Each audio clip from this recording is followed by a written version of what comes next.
Hello and welcome. I'm Al Barrows, and this is UFO Disclosure, the podcast that's meant to show an average person's reaction to all the UFO, UAP news from everywhere and anywhere.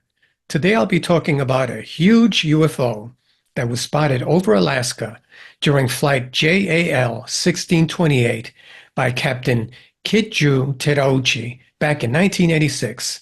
Should be a very interesting podcast. Stay tuned.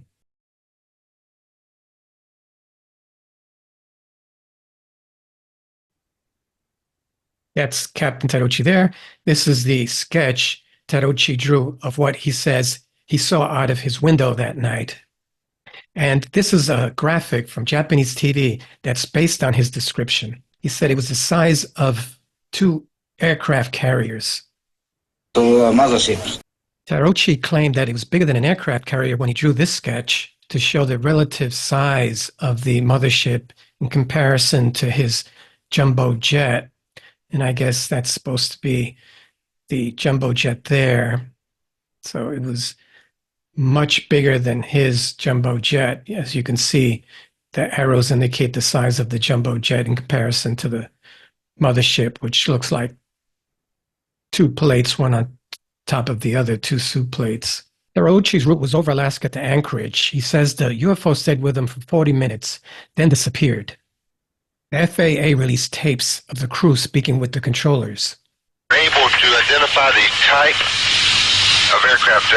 So we cannot identify the type formation. It's quite a big.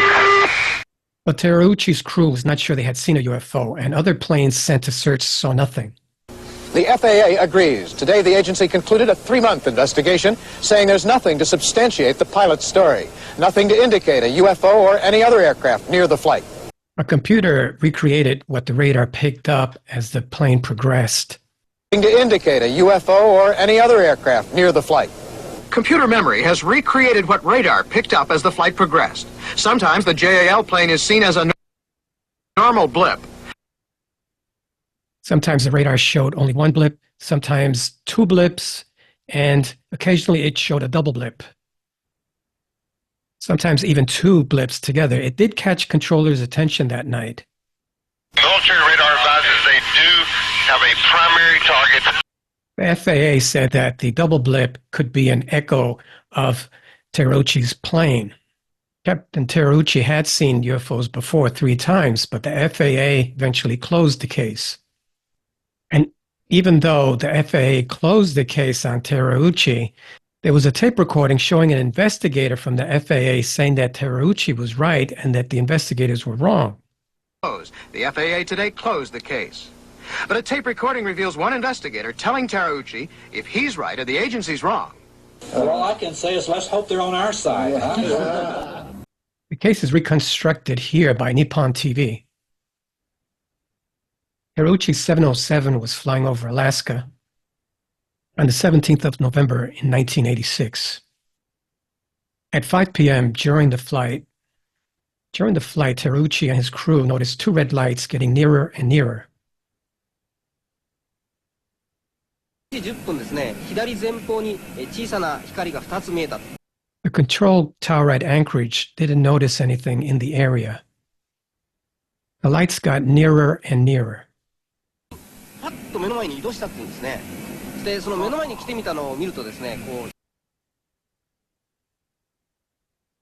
The 3 pilots felt a wave of heat.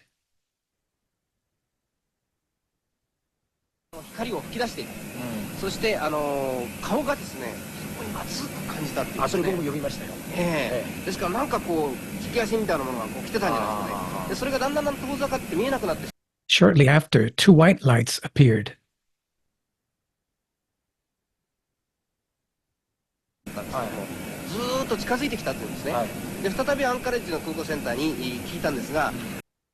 The radar screen indicated the proximity of the object, and the object began to shadow the airplane in the direction of Fairbanks, Alaska.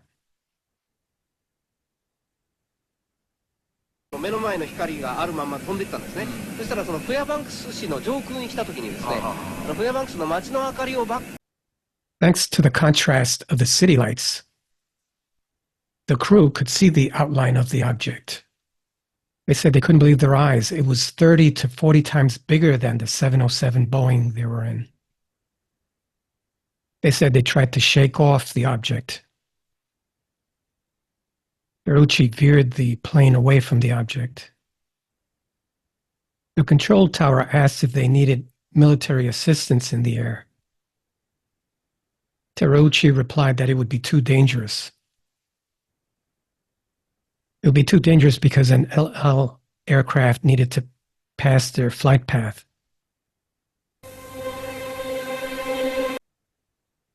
At 6 p.m., the object disappeared.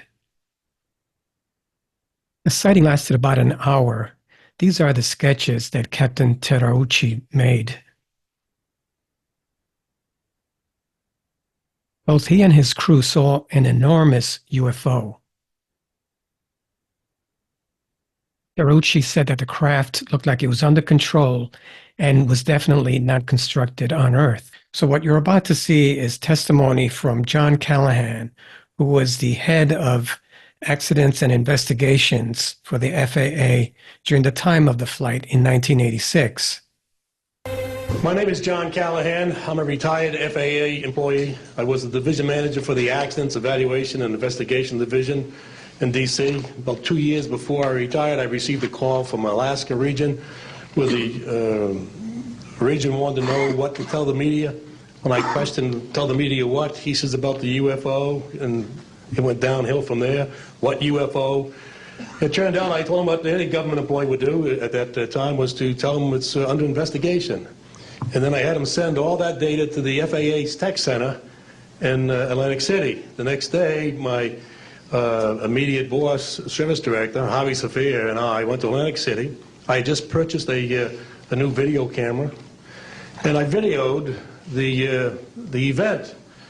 And in Atlantic City, we had them play back on a scope, you would call it a scope, a plan view display, PVD, exactly what the pilot seen or what the controller seen, and we tied that in with the voice tape so we could hear exactly what the controller said and what he heard, and we taped it. We came back the next day, briefed the administrator, Admiral Ingen, on what happened. He wanted a 5-minute briefing. After we started the briefing, he wanted to know if he could see the video. We put the video on. He watched the video, the whole video. The next day, he set up a meeting for me to give a dog and pony show to President Reagan's scientific staff and whoever they brought over, and to hand off all that data to them.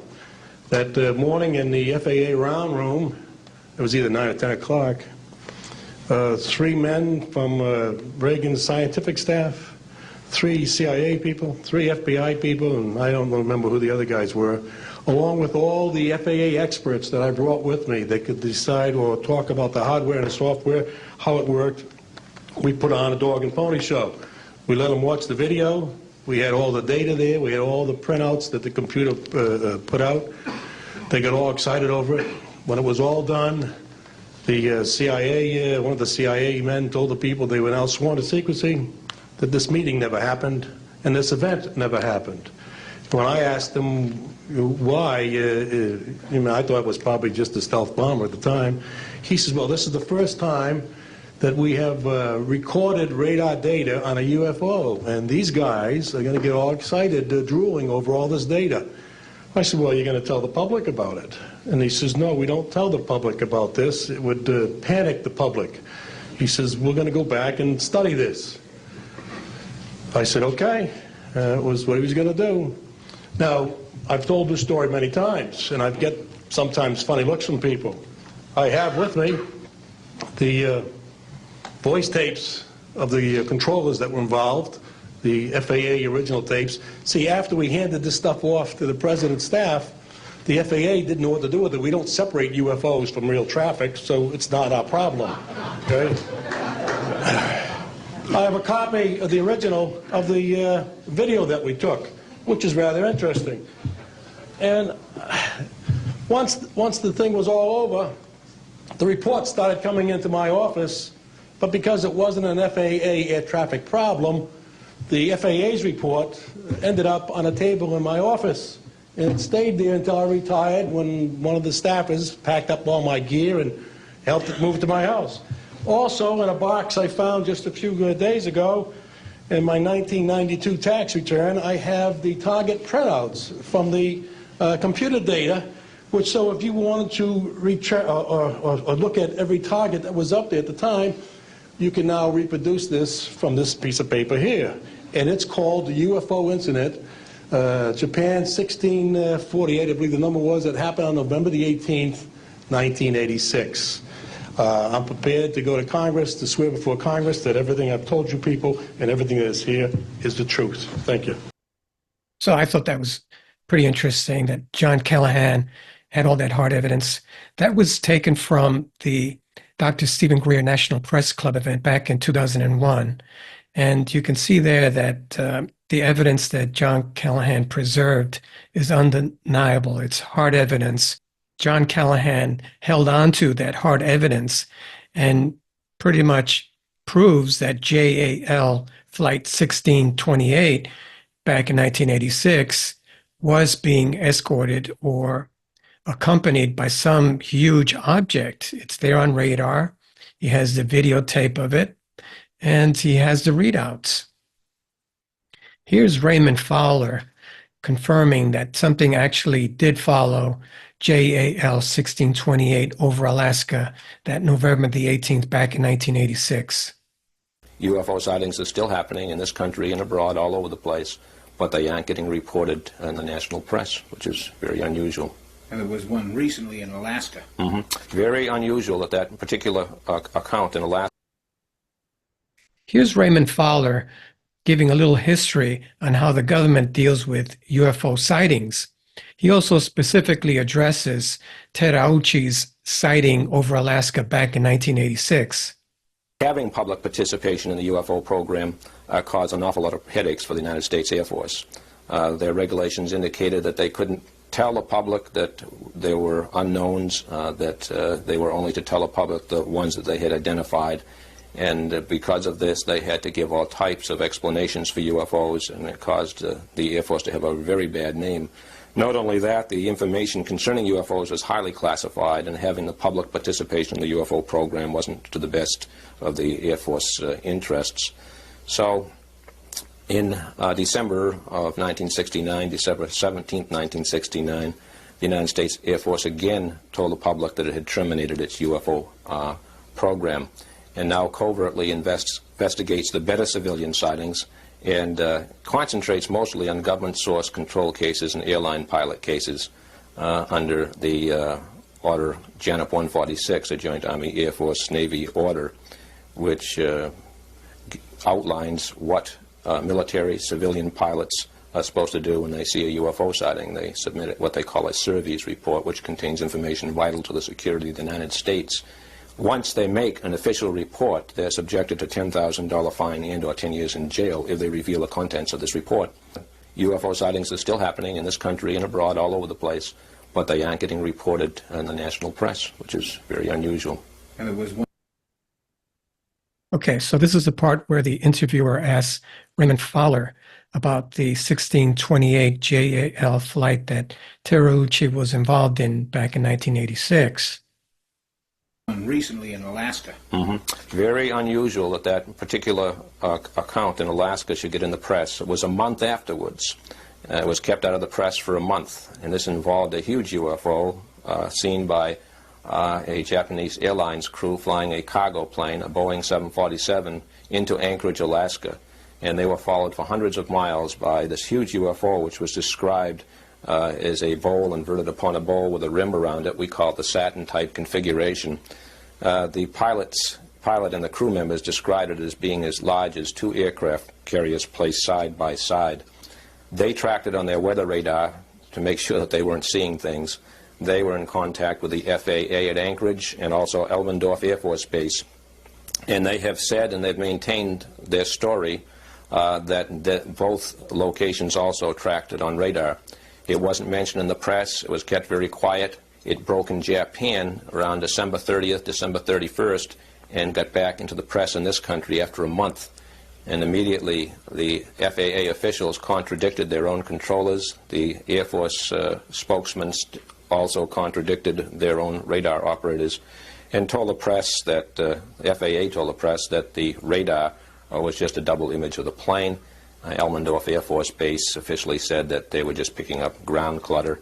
The two smaller objects, which were seen with the big objects, were described as being Mars and Jupiter, although they didn't look like Mars and Jupiter at all. And the last I heard was that the FAA controllers were very upset about this, and the Japanese pilot and the crew members are still sticking to their story, regardless of what our government says. So I think that's one of the more, if not the most believable UFO sighting that I've come across. It was a very reputable witness, if not a handful, because it was 3 in his entire crew. Terauchi never backed down from what he said. It was a huge mothership, 30 or 40 times the size of the 707 Boeing. And the FAA just tried to squash it. Took a month for them to admit that something happened here in the United States. And then they tried to dismiss it, saying it was a double image on the radar. Anyway, I thought that was worth looking at. And I hope you guys enjoyed it. My name is Al Barrows. This has been UFO Disclosure. Please remember to like, share, and subscribe. And let's try and create a positive shield of protection for those kids out in Gaza and the Ukraine. Thank you. Thank you for listening to my podcast.